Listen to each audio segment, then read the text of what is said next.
We all know we need to hydrate in the warm summer months, but many people just think water when they're trying to meet their needs. Well, there's more than one way to hydrate your body. Here to tell us how is Dr. Laura Christoph, Professor of Nutrition.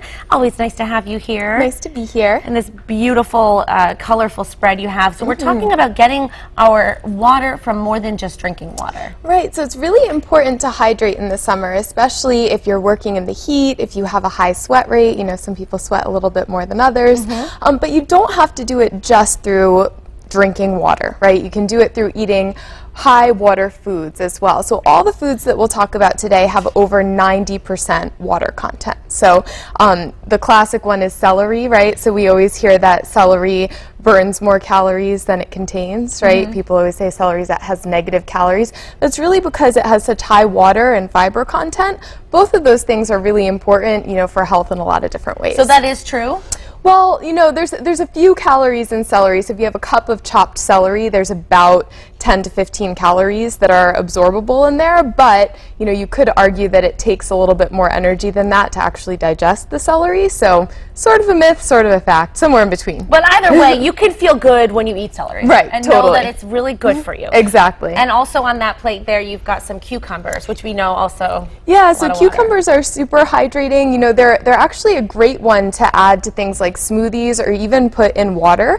So there's lots of cucumber flavored waters out there now, and you can just do that yourself by throwing some cucumbers in the bottom of a glass and filling up the water, and you get a little essence of cucumber in there. Yeah, and it's a nice little fancy drink, and then you feel like you're at a spa. Right, exactly. Exactly. That's great. And then we know zucchini and squash has a lot of water because a lot of times you have to, if you're going to cook with them, you have to put salt on them and let the water come out before you actually use them in the recipe. Exactly, and those can be a really great substitute for a pasta or something like that that actually like takes the water from you. So if you do something like zucchini or summer squash, you can put it into fun little shapes. Right here I have it just used with a peeler, so I made some noodles out of it. So we can make some noodles and replace that with what you do with pasta or something. Great idea, and that's a really great way to use that delicious summer vegetable in a different way. Right, totally. Then we have our greens. So we have, you know, here are some sunflower greens. So a little bit different. They're really crispy, and they stay a little bit crispier than regular lettuce does when you put them in a salad or something. So a good one to take to work, the sunflower greens. Yeah. And then I have arugula over there, which has a little bit stronger taste. So if you're looking for, you know, a really sharp taste in a salad, arugula is good. I'll make a little arugula salad later. And then we have our tomatoes, right, that you can either just eat themselves or put them in a salsa or something like that. Kind of a fun way to have tomatoes. And all of this has really high water content. Yes, super high water content, over 90%, all of them. And then even some of our starchy vegetables are pretty high in water content. So things like carrots, things like butternut squash, and things like sweet potato that we might be able to use to meet our carbohydrate needs if we're exercising a lot more. They're much more hydrating than bread or rice or pasta or things like that that we traditionally think of as a carbohydrate source. That's a really good choice when it comes to carbohydrate. Exactly. And then I see this beautiful cauliflower over here. Right, that you don't often see in purple and yellow. Yeah, so potatoes and cauliflower come in all sorts of colors, and the colorful cauliflower can make a really nice, you know, vegetable platter or something. You know, you don't often see purple in a vegetable platter. And when we look at all these different colors, you know, we have the orange, we have the green, we have the red, we have the purple, we have the yellow.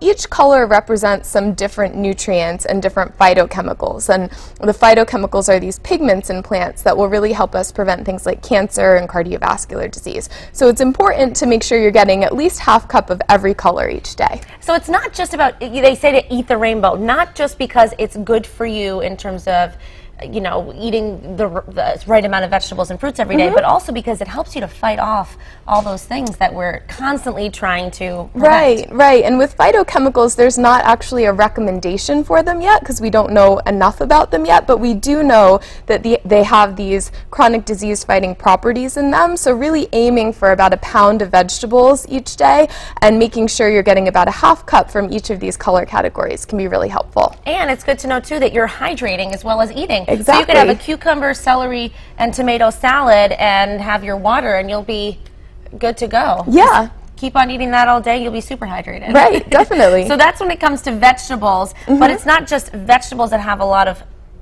water in them, it's also fruit as right. well. Yep, So fruit we'll as be- well. So we'll be talking a little bit about fruit in the second part of the show. Wonderful. Yeah. Looking forward to it. Me too. We are back in the kitchen with Dr. Laura Christoph, Professor of Nutrition. Earlier we talked about hydrating veggies, so vegetables that contain a lot of water so that they hydrate us. Now we're talking about fruits that are great to eat. Right, so fruits are really hydrating too, and all fruits are pretty hydrating. They all have, about above 80% water content, but I'm going to talk about the most hydrating fruits today and then give a few examples of ways to incorporate them into recipes. So when we look at, the best hydrating fruits, the three that I think of are watermelon, strawberries, and grapefruit. So those are sort of our three top hydrating fruits. When we look at watermelon, a classic after a race or after an event or just a classic summer picnic one, right? When we look at the hydrating fruits as well, they also have a little bit lower calorie value per cup because they're so hydrating. There's so much water in there. So that can be another thing that we think about there. And just like vegetables, we want to think about, making sure you're eating the rainbow with fruits because just like vegetables, those different pigments in fruits have similar properties, the phytochemicals, as the vegetables do. So you want to make sure you eat the rainbow because not just because they all taste differently and taste good, Right. but because there's a reason for the colors, Right. and what the benefits that they offer. And watermelon, it's funny because you think of it as just it's watermelon, but it's probably called that because of its high content of water, right? Right, exactly. And cantaloupe and honeydew also have very high water content. So if you make a fruit salad out of the three of those, it's gorgeous, and then you're getting lots of different phytochemicals and tons of hydration as well. Perfect. So that's a really good thing to put together. Yeah. We're looking at right now a photo of a watermelon salad. So this is a way to incorporate all these different things you're talking about to make a really hydrating meal. Right, definitely. So if we look over here, I have the ingredients for the watermelon salad. So there's some watermelon, some cucumbers, some celery, a little bit of feta cheese to give it a little bit of kick.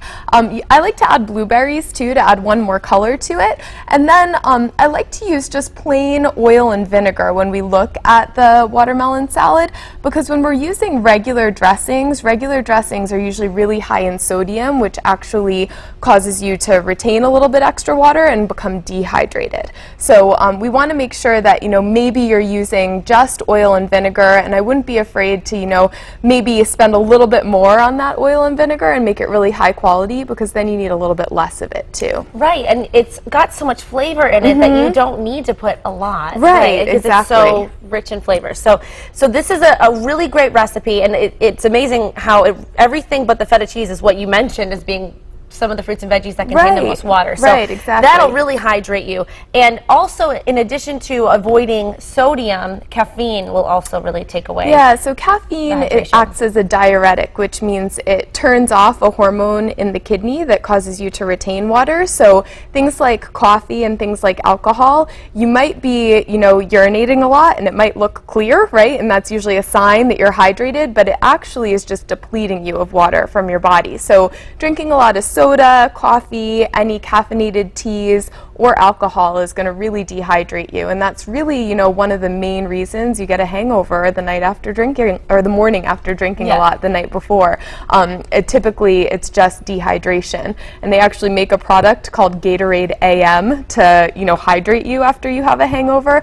Whereas, if you're just eating a lot of fruit and vegetables and drinking some water, you can probably take care of that a little bit better. Yeah, so just be a responsible drinker in many different ways. But so if you do have a glass of wine or some alcohol, have some water as well, have some fruits and veggies, and you'll wake up feeling good and you'll have a fun night too. Exactly. If you're making the right decision. So, and mixing anything with caffeine, alcohol, sodium, those three are about the worst things you can do to, give you a dehydration headache and make you a little bit dehydrated. Especially on these hot days, you gotta stay hydrated. And now over here, these look really fancy and beautiful, and I'm sure that they are really good for us too. Right. So when we look at, just spicing up your water, right? So here I talked a little bit about cucumber water. Cucumbers and strawberries can make a really gorgeous water there, and adding the little slice of cucumber to the top and maybe adding some either seltzer or regular water in there can be a fun beverage to have in the afternoon that's non-alcoholic and super hydrating. And pretty. Exactly. Yes, and you could eat it after, eat the fruit and vegetables after. Yeah, so definitely. Great ideas. Throw some of this in your water, make it look pretty, and it's also really good for you. And these are wonderful ways ways to eat the rainbow, stay hydrated, and also just feel good, because we Yes. are what we eat, right? Thank definitely. you so much, Thank Dr. you. Kristoff. Love having you on Mass Appeal.